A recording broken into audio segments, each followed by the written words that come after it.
tiniyak na Department of Migrant Workers na agad nilang tutulungan ang isang OFW na ikinulong sa Dubai dahil umano sa gawa-gawang kaso. Si Zef Bosongan ng Radyo Pilipinas para sa Balitang Pambansa.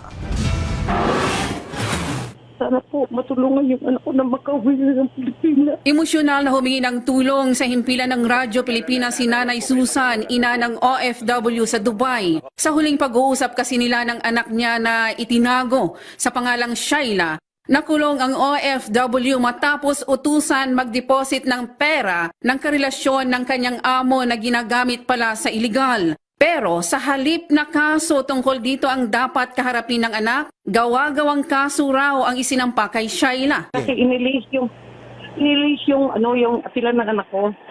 Ang ginawang kasalanan ng anak ko, nahulihan daw po siya na nagdadrive ng kotse na walang lisensya. Sabi ng anak ko sa akin, "Ma, sabi niya, wala naman akong kotse. Paano ako magkakaroon ng lisensya? At saka hindi ko naman po alam mag-drive," sabi niya.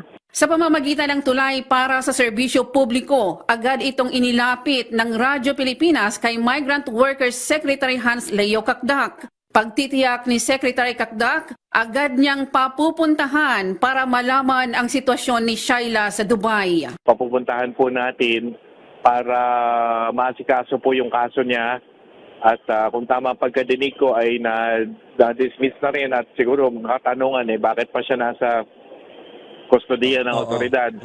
So, patitignan po natin ito, Kare, Nanay. Huwag kayong mag-aalala.